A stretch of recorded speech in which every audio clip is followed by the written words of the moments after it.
Hello, and thank you for joining the POCUS Certification Academy for today's POCUS Bites webinar.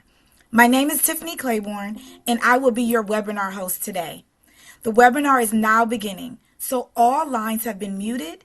Please use the Q&A box for any questions or the chat box for comments you have throughout the webinar. Today's topic is POCUS in shock and hypotension, and our speaker is Dr. Abdulkader Pakniat. Dr. Pakniat is a board-certified emergency medicine physician with over 13 years of experience in emergency and critical care. He specializes in point-of-care ultrasound, POCUS, with a focus on practical bedside applications to improve diagnostic and treatment in high acuity settings. A former assistant professor at the Medical University of Kurdistan, Dr. Pakniat has published educational articles and led numerous ultrasound training workshops. He is passionate about integrating ultrasound into everyday clinical decision making to enhance patient safety and outcomes. Let's welcome Dr. Pakniat. Hello, everyone. Good morning, good evening, everyone. And thank you for Tiffany for your kind introduction. If it's clear, my voice and my the camera, just please let me know if there is any issue. We'll start, inshallah. Okay. Today we're not going to talk about ultrasound as a exam. As an ultrasound exam. We wanted to talk about ultrasound to see how ultrasound change our approach, our management in some critical cases like shock. So we want to discuss about the ultrasound in shock and hypotension. Actually, with ultrasound, we wanted to enrich our resuscitation move, and we wanted to build our resuscitation mindset. There is many protocol to using ultrasound in shock, like shock exam, rush exam. Today, we will discuss more on the rush exam, like basic ultrasound approach to the shock and hypotension. We have more advanced ultrasound skills also, but for this session, so we'll just talk about more rush exam, and we may point some, point from advanced ultrasound also. When we are talking about the shock means we always think shock is hypotension, but sometimes the blood pressure looks normal, but still patient is shocked. So shock more like hypoperfusion. The oxygen is not enough to reach the tissue. So we call it shock. In ultrasound in shock, we wanted to firstly check the life-threatening condition, the killer condition. So we will go through pump, tank, and pipes through the tank, and then we will explain all, inshallah. The first thing in the shock, when you're approaching in shock, is that so we need to categorize what type of shock we are facing, and then we need to find out what is the failing, and then we need to treat and then reschedule. What we learn here today, we wanted to discuss about when and why we should use point-of-care ultrasound in shock. So if shock is clear, for example, it is obstructive shock. So we don't need to use, ultrasound or anything. So we need obstructive shock. What is the treatment if you have really, what is the reason for the shock? But many times it is undifferentiated shock, hypotension, and we don't know what is the reason for this low blood pressure. And we will see how we can perform the bedside ultrasound or POCUS for the shock, what is the best views and how interpret them. And then the main goal for this session, for this webinar, is that moving from reflexive care, treatment of the numbers, just the blood pressure map, to responsive care. So we want to do something that patient get benefit, get good outcome. So it means high quality care. So if you do something and finally patient get good result, good outcome means you did your best to reach to high quality care. So it's called responsive care. So because we don't want to do something and finally our patient get crushed, arrested. We wanted to do something, some intervention, some procedures, or some treatment that patient get benefit for finally. So why we should use bedside in the shock? Because so our problem in shock is not that we don't diagnose the case is shock. Yeah, we have some maybe tricky patient, some confusing case, early stage of shock or compensated shock. But many times we diagnose the shock. So the problem is not just diagnosing shock, it is not or not. The problem is our treatment, how we wanted to move, how we wanted to treat. You know, shock is physiology. It's not like a label. It is a syndrome. And sometimes in patient, like crashing patient, very weak, sometimes we cannot just rely on physical examination. So point of care ultrasound or rush exam or shock exam by ultrasound give us immediate clues that can we find out what is the reason for this low blood pressure, for this shock, and then we treat it and we reassess again. So we wanted to, as we discussed it, move from reflexive management to responsive management. But let's be clear, rush exam or ultrasound exam here, it's not resuscitation skill, resuscitation intervention. Should be run parallel with resuscitation. We don't want to pause and don't treat our patient. At the same time that we are giving the oxygen, opening the line, collecting blood, any intervention that we need to give our patient, we do. But at the same time, we run our point of care ultrasound as a part of our physical examination to find out what is the reason for this low blood pressure. So it is rush exam in one slide. If you see here, we have three main parts: pump, heart, tank, about the volume, lung, and abdomen, fast, and the pipes. So in the rush exam or ultrasound for the shock, we wanted to check these 3 points to find out what is the failing. So in the heart or pump, we need to check left ventricular function, right ventricular strain, and is there any precardial effusion like tamponade or not. For the tank, so you wanted to check the IVC, to check right atrial pressure. We check for abdomen if there is any free fluid, maybe it is bleeding, or for the lung, you need to check the pneumothorax or edema. And regarding the pipes, so we want to check for aorta, and if patient is suspected to PE, we need to check for DVT. So when you have a case with low MAP, so let's bring it back to high MAP. It's like abbreviation to just keep this structured ultrasound approach in our mind to not miss any part of rush exam, that we will discuss what is the high MAP letter by letter, and we will show some videos from ultrasound, and we will discuss. So again, point of care ultrasound is not resuscitation skill, and it's not replacement for CT or formal echo.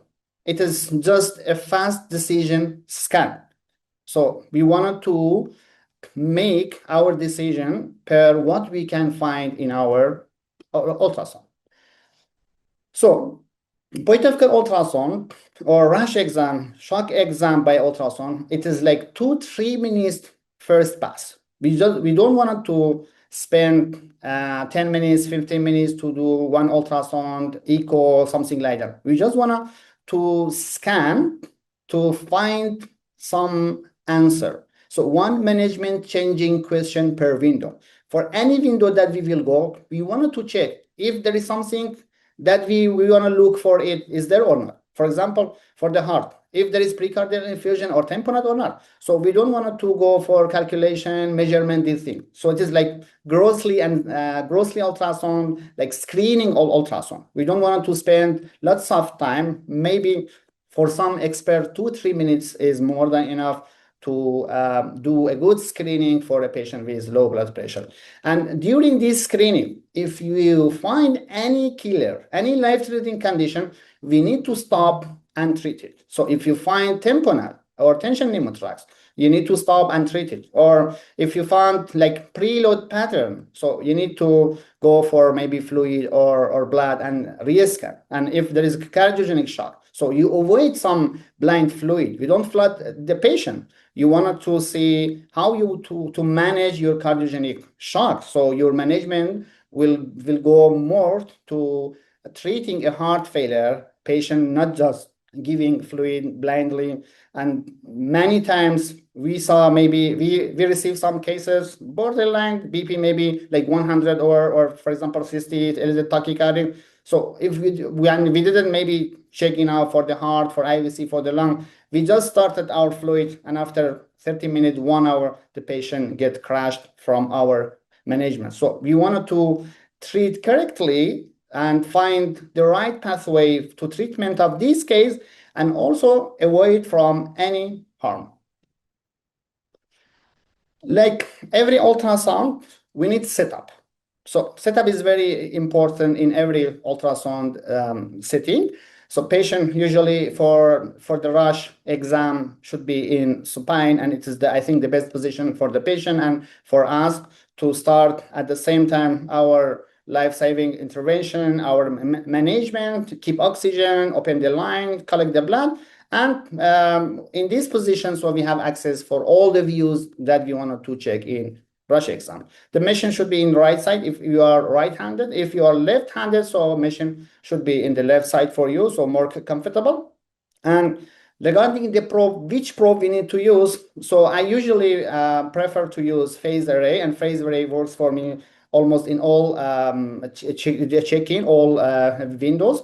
If I want to check for DVT linear probe, yeah, for sure it is their choice. But for the heart, for the lung, and for the abdomen, phase array is enough. But if you have a time and easy to change it, so we can use phase array for heart, and you can use the curve linear for abdomen and linear for the DVT. The preset, so we can use is a cardiac for the heart, but we don't need to change for every window and choose one preset. So just we can change our depths, our gain, and find what is the best view here, because we don't want to have a good picture, a fancy picture. We wanted to get answer from to get answer for the question that we have from that window. So we don't need to have a pretty images. So adjusting depth and gain maybe is enough. And as we discussed, so we don't chase perfect images. We want to just find answers. So from the high map, the first letter was H, heart, pump. So when you want to start approach a patient with shock, with hypotension or crashing a patient, if you want to just do one view by ultrasound, it is the heart.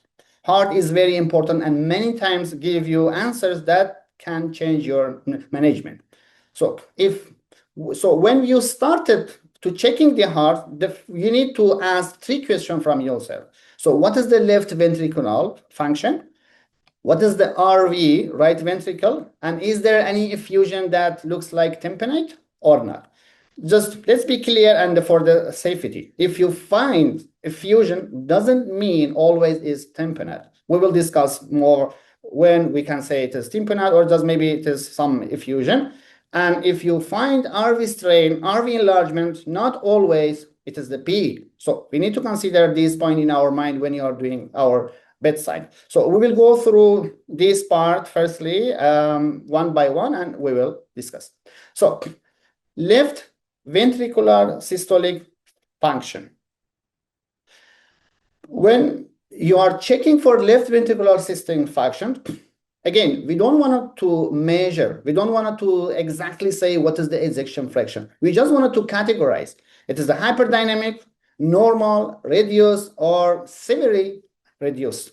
If you have a patient with small LV hyperdynamic, so means maybe it is low preload physiology. So often maybe hypovolemia or something from shock. If you have a global poor squeeze, so ejection fraction is low. So cardiogenic physiology, it is the case maybe. And We can sometimes also check ejection fraction with EPSS, but there is some pitfall that you need to consider in case of like valve disorders, LV dilation, aortic regurgitation. EPSS is not, true, is more like false. Will give you false cue. So we need to consider this pitfall. If your case has such these conditions, we cannot trust EPSS that we will discuss in the next slides. So let's review this slide. So as you see, one view for checking left ventricular function, it is paraexternal lung axis. So how you want to do paraexternal lung axis? You need to hold your probe, the phased array probe, on the third and fourth intercostal space, and the marker should be to the right shoulder. So, and then we do fanning and rotate the probe till we have such as these images. Septum better should be in horizontal line.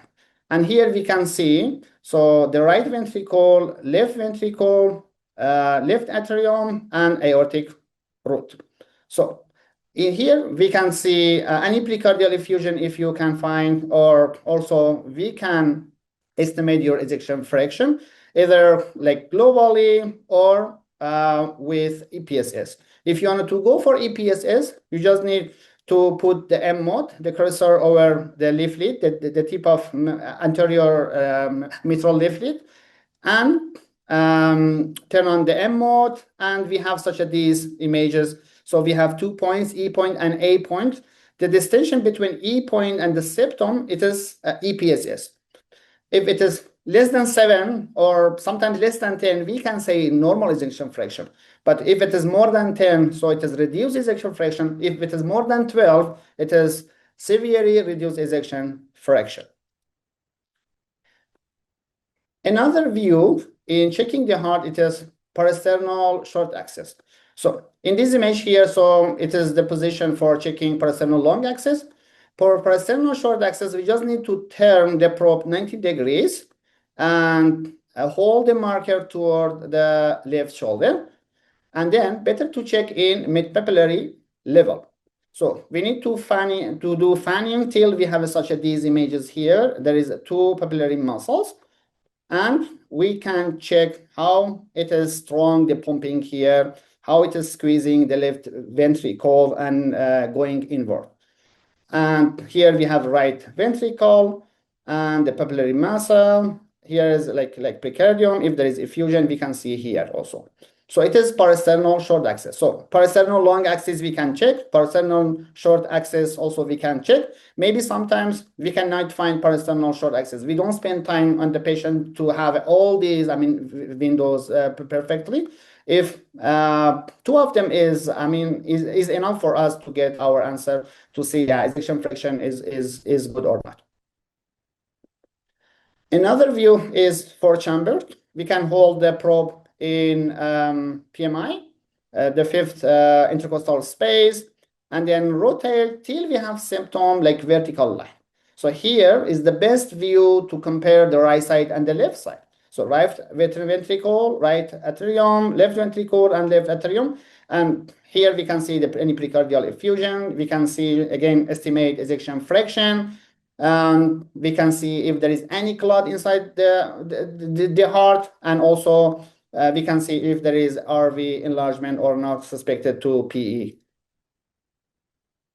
Another view that is CPR-friendly view, it is subxiphoid view, subcostal view, and we just need to hold the probe under the xiphoid and put it on the, make it flat on the patient's abdomen, and we can see here right side heart and the left side here. So I think it's the best view to checking any to see if there is any precardial effusion or not here. So we can see suspected to precardial effusion here. So it is the best view during the CPR. So we can continue your CPR, the massage at one intervention they want to do. So it's not interfere in your CPR, and it is, I think, is most friendly view for CPR.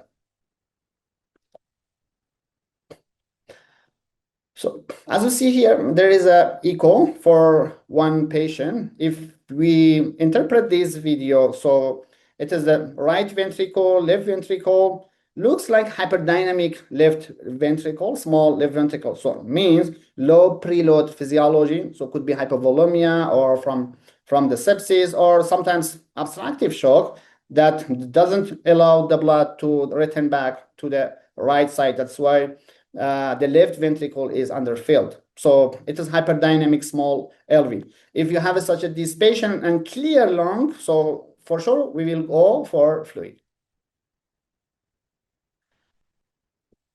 Some systolic dysfunction you can see here. So and the anterior leaflet here, if you can see, it cannot touch the symptom. So like grossly we can check, we can estimate. So if the anterior leaflet can touch the symptom, means the ejection fraction, it is normal.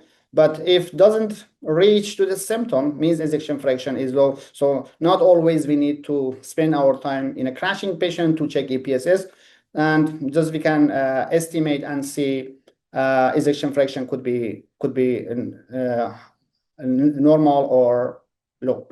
And here we can see very mild precardial effusion that we'll discuss about precardial effusion in the next slide. So another clue, another thing that we need to look for in checking the heart, it is RV strain.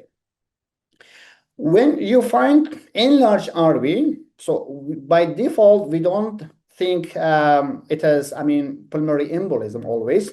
Maybe patient has some chronic condition. So if you find RV strain, enlarged RV size, the first question is why the RV is failing, why RV is enlarged.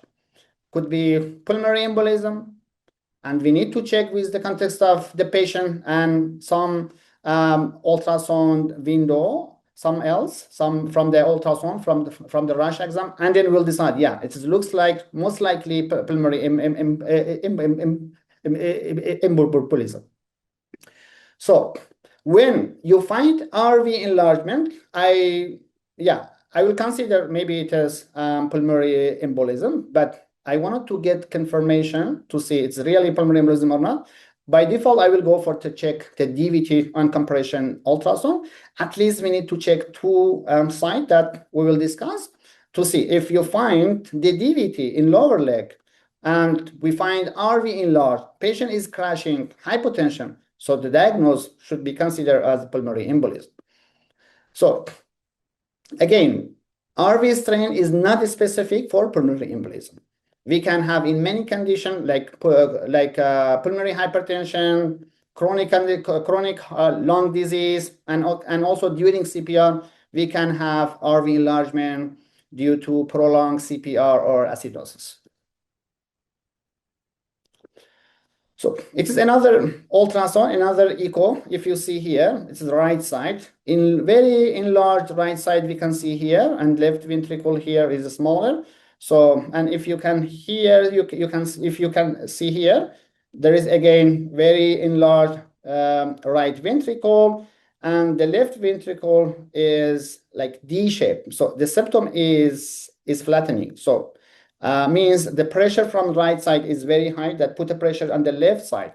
So D shape is the one clue that we can say the right side pressure is high. That could be pulmonary embolism or something else. So as we discussed it, if we suspected PE on heart echo, we need to get some confirmation from the ultrasound to see it is pulmonary embolism or not. One of the best is checking for the DVT, at least it in 2 points, common femoral region, in 2 places, 2 locations we can check, and popliteal site. If we don't need to find the clot, if it is not compressible, and we need to check every 1-2 centimeters just compress and see it is compressible completely, so means the vein is empty. But if it's not compressible, means something is inside the vein, could be clot. So, and considering our echo and the patient, low blood pressure, so we consider as a pulmonary embolism. Another thing Another finding, abnormal pathology we need to look for during doing the echo in a patient with low blood pressure is a precardial effusion. By default, again, not every precardial effusion is tamponade. Tamponade is our clinical diagnosis, and ultrasound shows us impaired feeling. And one important point is that the amount of fluid is not important. The rapid effusion can make tamponade even if the fluid accumulation is very small, is very low. So we need to see, and the echo also, to this precardial effusion, is the reason for hypotension or not? Is there tamponade or not? So we need to check RA systolic collapse. So during systolic, we need to observe the RA. It's collapsed or not, and also RV diastolic collapse during diastole, RV is collapsed or not, and do we have plethoric IVC or not?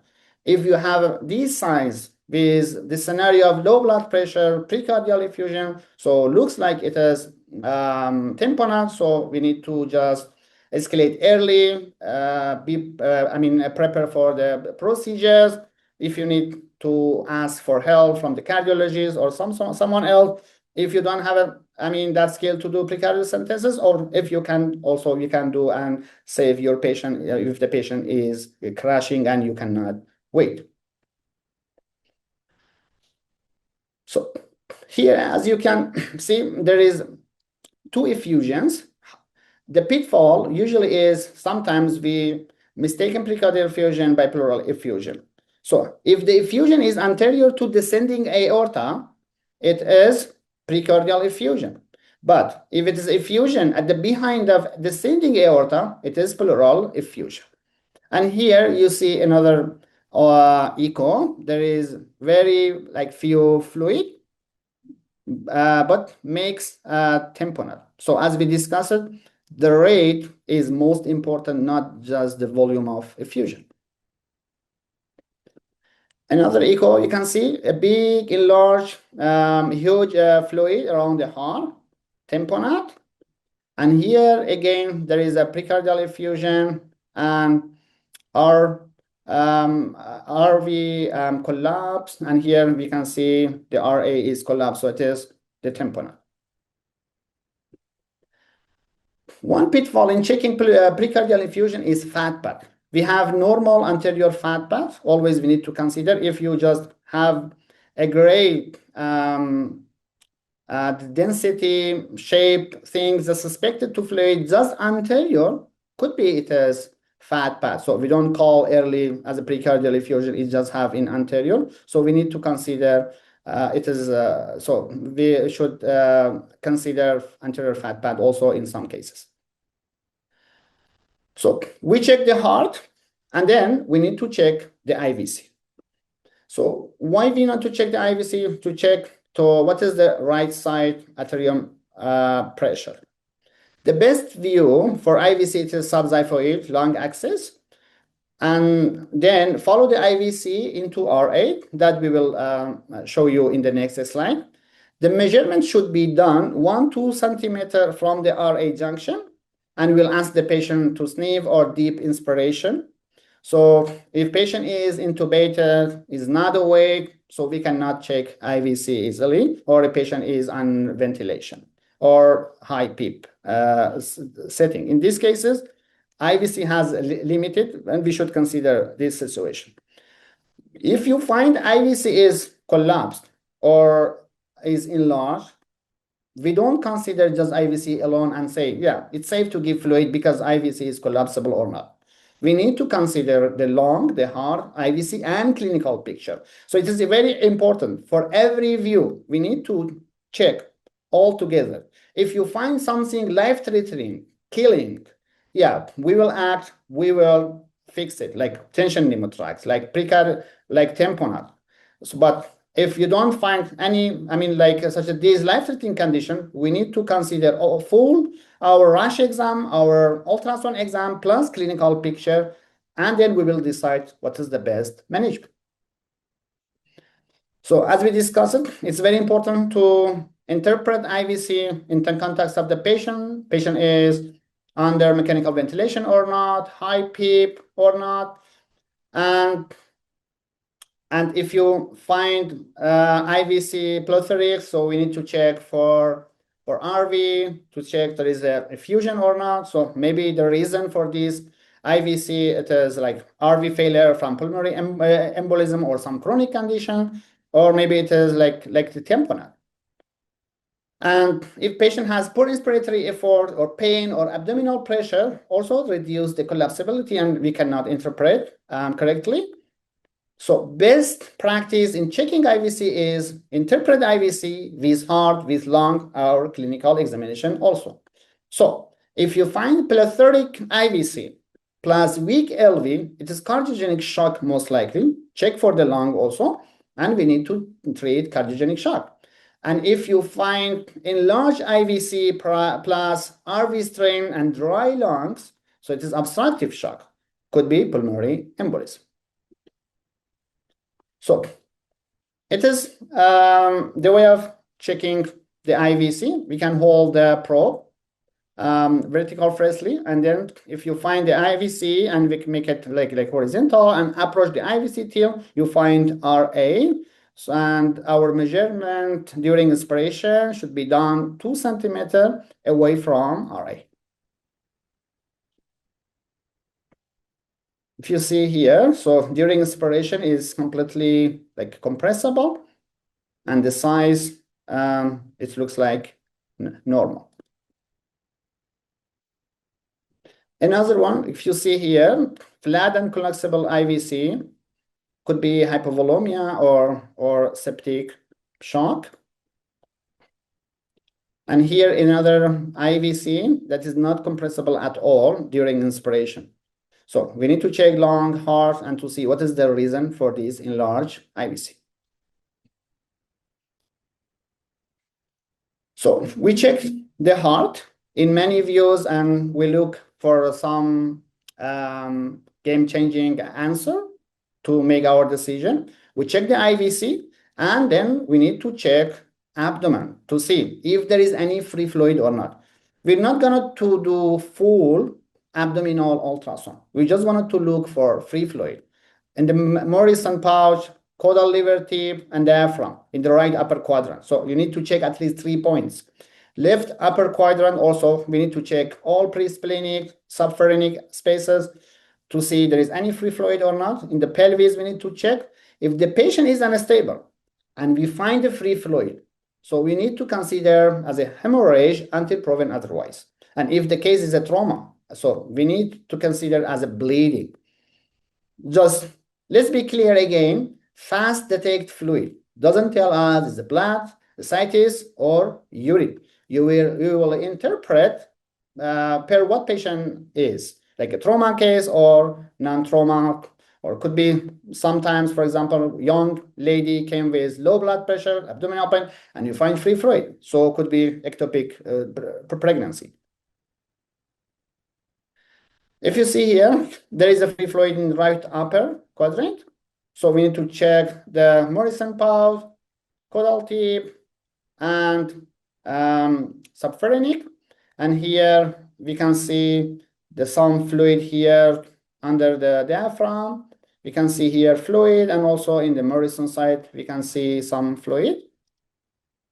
And in left upper quadrant, you can see there is a fluid around the spleen. So we need to check between the kidney spleen, the tip of spleen, and also a periphrenic space. We need to check all these to not miss any free fluid. If you did your abdomen ultrasound in the right side and the left side, so it is my habit always. I just slide the probe 1-2 ribs above the diaphragm to check to see any pleural effusion or not. So if you find a normal mirror artifact, so means the lung is dry. But if you find some spine sign, pleural effusion, again, in context of trauma or shock, we will consider is it like hemothorax or not. But if it is like trauma patient and in shock and we find pleural effusion, this one could be reason for hypotension. It is normal ultrasound. It is diaphragm, the liver, and the mirror sign. If you see here, the spine sign doesn't extend about the diaphragm. But here, just check, there is some free fluid, and spine sign extended above the diaphragm. So this spine sign here we cannot see, but here we can see. So means there is some pathology, some fluid inside the pleural. So after the checking abdomen and thoracic, we need to check pipes. So in the pipes, we wanted to check from epigastrium to bifurcation in transverse and longitudinal view. We want to check the aorta to see there is aneurysm or not. If you find aorta more than 3 centimeters, and plus the patient is hypotensive, you need to consider as a ruptured aortic aneurysm. The measurement for the aorta should be done outer wall to outer wall. So if you found some thrombosis, you need to, the measurement should include the thrombose also. So it is regarding to see aorta is enlarged or not. And sometimes we can find dissection. If you see any intimal flap inside the aorta, it is aortic dissection.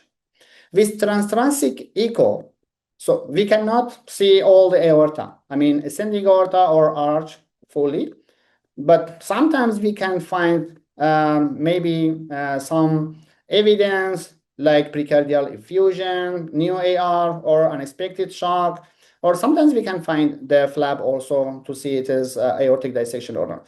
But if you couldn't find the flap inside the chest, doesn't mean it is not aortic dissection. It's clinically is aortic dissection. So if suspicion is remain high, you need to escalate urgently, do the CT scan, or call for help to rule out this life-threatening condition. So see here, there is a big aorta with thrombosis. So the measurement should be started from here outer to outer, including the thrombus. You can see here another echo, transthoracic echo, and you can see enlarged aortic root, and there is a flap inside the aorta, if you can see here, if it's clear for you. Here, it is aortic root. You can see flaps, intimal flaps inside the aorta. So it's clinically is the aortic dissection, and you find this one. So you need to escalate early and consider as aortic dissection. And it is another ultrasound that shows aortic dissection, intimal flaps inside the aorta is floating. So it is some example for aortic dissection. So after checking the aorta, we need to check for lung. Also, so we can find, sometimes you can find something to explain hypotension. One of them is pneumothorax. So in normal lung, we have lung sliding and seashore.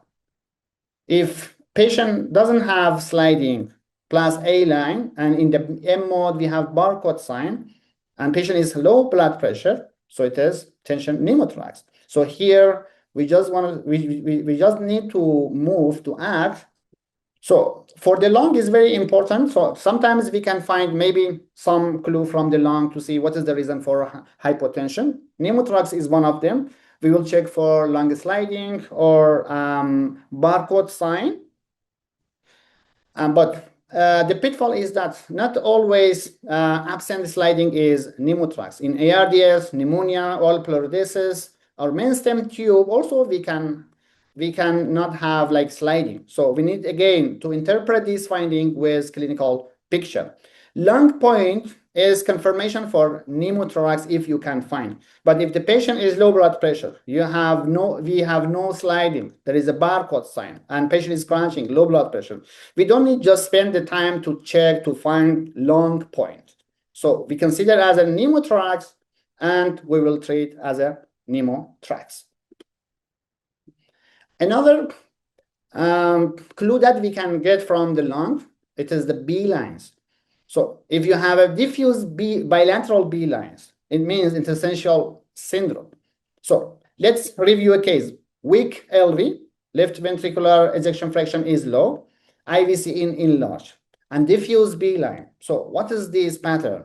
It is cardiogenic shock. So here we stop your fluid. You want to treat cardiogenic shock, and maybe we'll go for some Lasix or another medicine or BiPAP to treat the cardiogenic shock. But if you find a patient low preload, lung is dry, so it means the patient is hypovolemia. So B line can happen in heart failure, acute pulmonary edema, and also we have B line in ARDS and in pneumonia. So again, we need to see the pattern and the context of the patient. So for the heart failure or pulmonary edema, usually B line are diffuse and bilateral and very small pleural line. But in pneumonia, it is like localized B line we can find. If you have more than 3 B lines in one intercostal space, it's considered as abnormal. Here we can see normal sliding and seashore sign and M mode in the normal line. In the pneumothorax, if you see here, there is no sliding. So just compare this sliding with this one. Pleural here doesn't move, same as here. And here, if you see here, so we have seashore sign, but here all looks like barcode sign. So it is pneumothorax. And as we discussed, the confirmation cue is long point. What is the long point?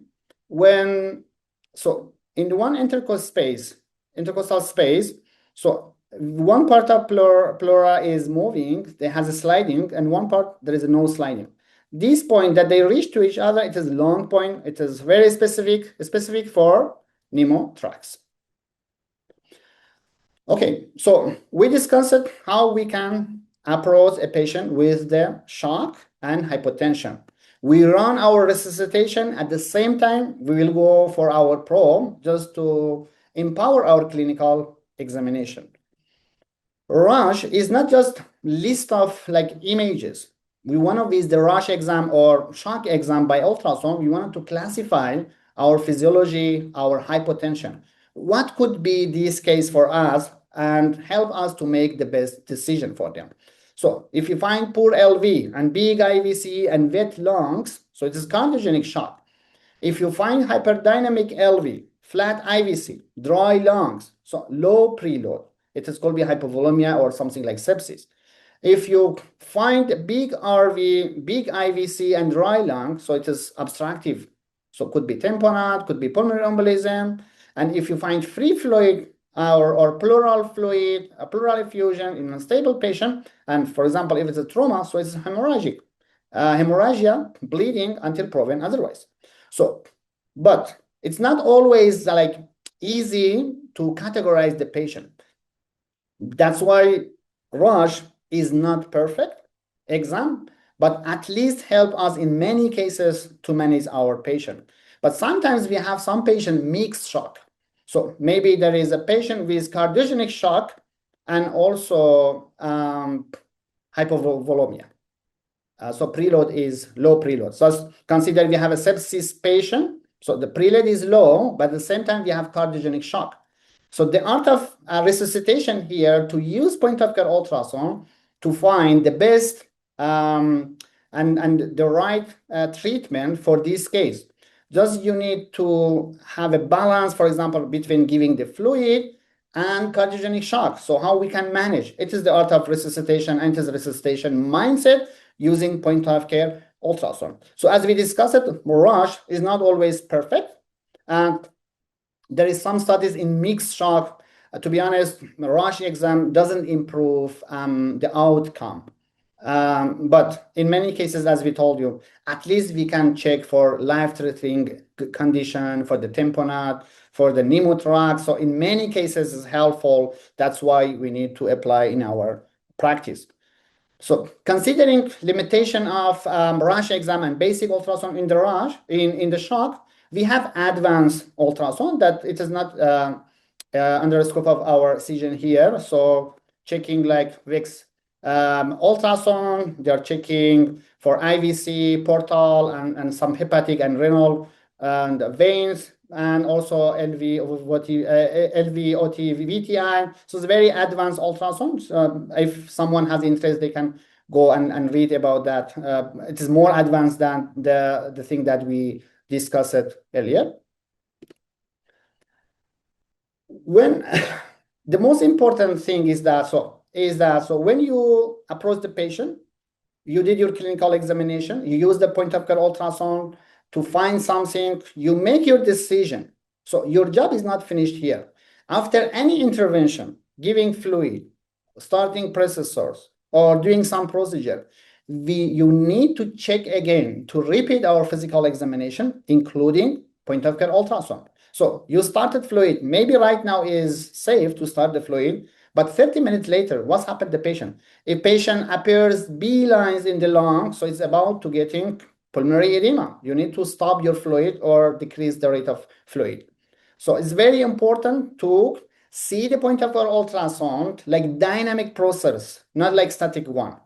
If you started and make your decision, please just review your case again after any intervention and see what's happening to your patient, the management you did, it's working or not, or maybe makes some harm for the patient. And you need to be flexible with your management, change your management. So that time it was the best for the patient to do this intervention, to give him this medicine.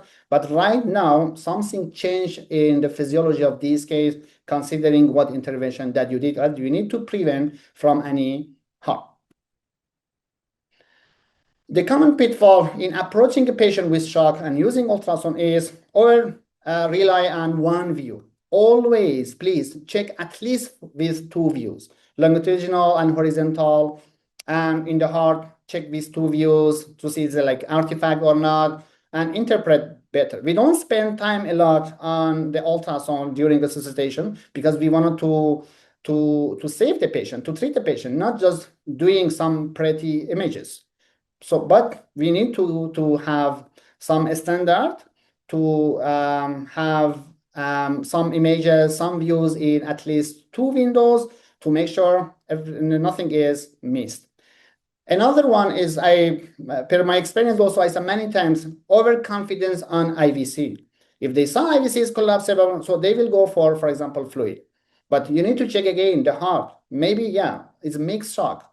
IVC is collapsed, but at the same time, ejection fraction is low. If you flood the patient, 30 minutes, 1 hour later, patient maybe get pulmonary edema. So always you need to interpret IVC with the lung and with the heart. If you didn't see lung sliding, don't call for pneumothorax immediately. You need to consider the mimics. You need to consider the clinical picture again.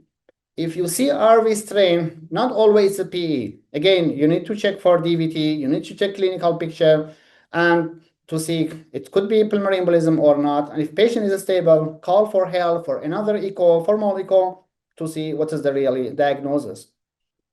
And if you find a killer, it's very important to trust what you find. It is, for example, tension pneumothorax. If you wait 5 minutes, maybe patient get crushed. So you need to act and treat it. So it is very important to not get protocol paralysis. Don't seek for another confirmation, for example, from the X-ray, from the CT scan, if the patient is unstable and you find something is killing. And one more and most important point and tips is that always we need to record our clips. It is documentation, and we can use them after, the case, it was managed. So maybe we need to review your case with someone else, or maybe they ask you why you did this intervention and this approach you went. So that's why always we need to record and save. If you don't do recording, means you didn't do anything because you don't have any evidence what you find and what you did and why you move for this approach. So rush or ultrasound for shock, we are talking about firstly, what is the killer, what is the life-threatening? You need to check the pump, tank, and pipes. Maybe some of us, they cannot do all these things. Some of them is like a core in point of care ultrasound for the shock, like checking the heart, checking the lungs, checking the IVC. It's very, I mean, easy. Yeah, you need training, you need some observation, but after a few weeks or few months, you can get skilled and do it. It's like core ultrasound approaching a patient with the shock. Some of them, yeah, maybe need more like skill, like for DVT, LVVTI, like that. So we need more training and more practice to get familiar with these things. But at least we need to learn the basic ones. And always use simple pattern. No need to go for perfect measurement. Just globally, it is enough for us because we don't want to do like formal ultrasound or formal echo. When you treated the patient, as we discussed it, please rescan again and see the practice like dynamic. Don't leave your patient alone and start something and leave it. You need to rescan after any intervention, especially regarding the fluid. The fluid is not safe, and many times the patient get harm from fluid, normal saline. That's why sometimes we call normal saline like white killer. For some cases, really it is harmful, and we don't need just flood every patient with low blood pressure. Maybe they get AKI because of that fluid. Maybe they get pulmonary edema, and the outcome will be more worse.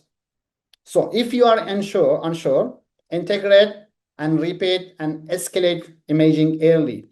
And rush exam, point of care ultrasound is a tool. I always, I mean, trust my clinical judgment. If something is off, something is wrong, we need, I mean, trust our clinical judgment is the most important part of any management. Thank you very much. If you have any question, please, I'm here to take it. Thank you so much for an excellent presentation, Dr. Pakniat. We did Thank receive you. some questions and we'll get to those shortly. And I before we didn't get check. to, Yeah, yeah, let's go. before we get to the questions live, you have prepared some quiz questions for our audience. And so I'm going to launch those so that you all can test your knowledge from the webinar today. And so I'm launching those.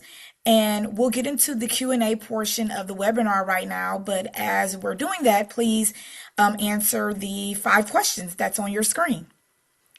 Okay. All There right. is The one first, question here, Bunny. do you see it, Dr. Pacniat, the Yeah, question? yeah, yeah, yeah, yeah, Okay. yeah. Yeah, go right ahead. So how can we identify someone with hypotension during the less physical activities? Uh, how can I identify someone with hypotension? I couldn't understand what does mean. Another one, how can ultrasound assess inferior vena cava collapse in hypotension patient? So when for any patient, so if you wanted to check the IVC, so you need just to ask the patient to take a deep like breath, inspiration, and using the MOID, we check the collapsibility. If it is more than 50% like collapsible, it is like collapsible, and we need to check the size also. Less than 2 centimeter like that, it's like normal. If it is more than 3 centimeters, it looks like enlarged, and we need and always and it doesn't mean like map. It's showing venous congestion, right atrium pressure more, and in this way. So the approach is like that. And for reviewing this material, this season, just scan. You can scan also this QR code in the EM Master Academy. So we can also find all these talking there to review how we can check the IVC, and we explained all of them there also. Another one is pulse tail peripheral venous waveform useful to suspect the pulmonary embolism in patient with DVT. Your experience, please. Regarding the DVT, so we just wanted to compress. We don't want to, because we don't have a time. We don't want to use the pulse wave.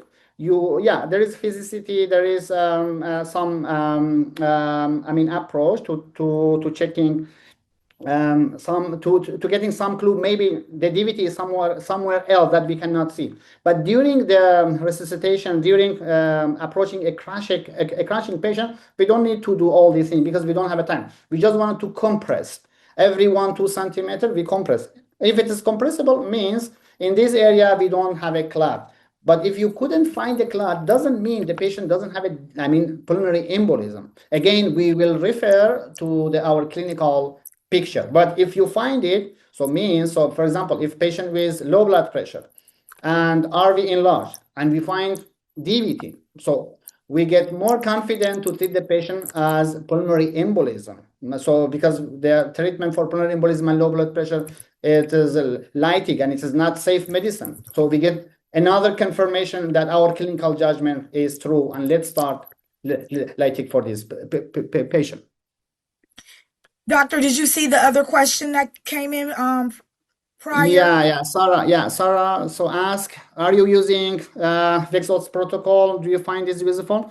VEX ultrasound is very complex. I'm using sometimes, but VEX ultrasound more for ICU and the critical case setting, I think, in emergency room. So we have limited time, 1 hour, maybe 2 hours, patient is with us. If I have a time and patient, stayed in emergency room, we will check. But I didn't, use it frequently, as our setting is not that setting to hold the patient in the emergency room. Usually after 30 minutes, 1 hour, we transfer the case to ICU. That's why we didn't have a chance of, practicing on VEX ultrasound a lot. So there's one more, Dr. Pakniat, prior. Let me read it. Harry. How How do can you? we increase? Yeah, did you see that one? How can we increase? Yeah, How we increase suspicion of IVC there we go. thrombose? It may change size. So sometimes that's why if you just review what we discussed, if it was like pleuritic IVC, enlarged IVC, doesn't mean always overload. Maybe you're right. There is a thrombose, if thrombose inside the IVC. So in these cases, so if my patient is a cancer patient, I will check all the IVC lung to see. Maybe I found a clot. That I had such these cases also during my practice. Yeah, you're right. Sometimes it is the thrombosis, the reason for IVC that it is enlarged. Yeah, could be. And how to use POCUS in cardiac arrest, and how about is sensibility or useful in this case? So for the cardiac arrest or crashing patient, ultrasound sometimes is helpful. For example, we can check for pneumothorax, we can check for precardial effusion, we can check for checking the pulse. Sometimes we don't have agreement, the patient got thrust or not, there is a pulse or not. We can check for confirmation of the tracheal tube, but usually during the cardiac arrest, I use the ultrasound for checking for precardial effusion, checking for pneumothorax, and checking the patient, checking for to see it is, so if there is a systole, so time it is fine VF. So I always my probe is my hand. So during checking the pulse, this 10 seconds, I will check my heart again to see if there is any movement in the heart or not. So could be it is fine VF. In these cases, at the point of care ultrasound or ultrasound in resuscitation in CPR can help. It is.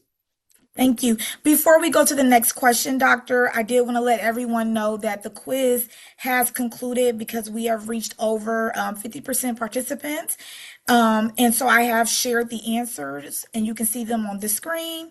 And so I'll share those for a little bit and then I'll move on to our learning score quiz, which I'll leave up throughout the duration to the end of the webinar. And this is just to help us to learn from this webinar and how we host other webinars, and you help us with those insights. So thank you.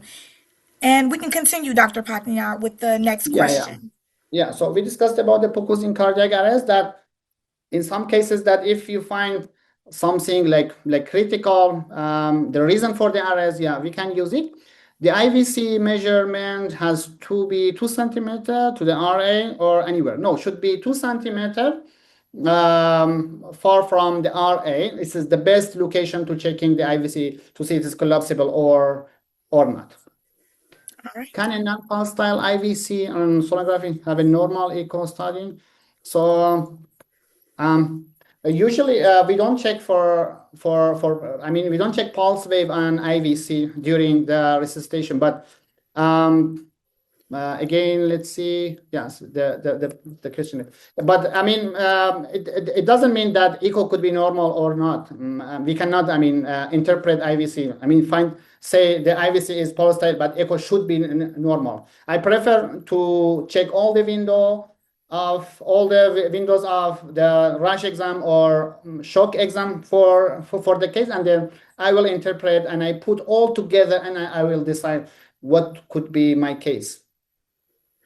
Looks like there was a clarification in the comments. Can you see it, Dr. Pakniat, about the cardiac Um, arrest? so let's find it. Is a comment? Yes. Is They a chat. state, I meant, do you recommend transesophageal in cardiac arrest? Transesophageal. Yeah. So Yes. transesophageal is the best one because at the same, so we can check the compression, how it is efficient or efficiency of. I mean, the compression we can check it. We can. I mean, like instant monitoring of the heart during chest compression. So we don't need to check the pulse.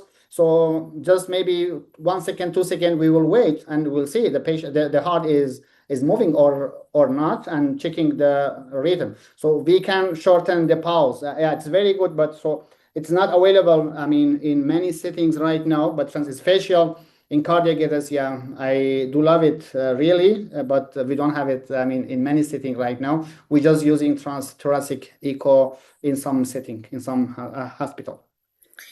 And we have room for one more question as everyone completes the learning score quiz that is on your screen. So if you haven't yet, please complete that feedback for us. It's very insightful for our next webinars. But our last question is, for someone new to point of care ultrasound, what is the best way to learn and retain the RUSH protocol? Are there a checklist, simulation, supervised scanning? What do you recommend? Yeah, for the learning, yeah. Yes. Yeah, so rush exam. So we didn't discuss about the how we need to do the ultrasound. Our decision is about so how we can use ultrasound to make our decision. For ultrasound, yeah, we need to have a proper training. So maybe it takes a month, like sometimes 1 year, 2 years to be very expert. But you need to start with physics. I mean, you need to understand what is the ultrasound, the physics, know your device, your tool, your friend, and then start to learning with some maybe workshop, some program. And another thing that is very important, doing the ultrasound under observation is very important. If you have someone expert that can give you feedback for the views, for the interpretation, is the best way of learning that I learned. And if you are working in some like limited setting, also you can use the radiologist specialist to learn. So, and let's be clear about something else about the ultrasound. We should not have overconfident with our ultrasound. The rule in point of care ultrasound is rule in life-threatening condition. First of all, we can use the point of care ultrasound in any condition, and I'm using for every cases in my practice.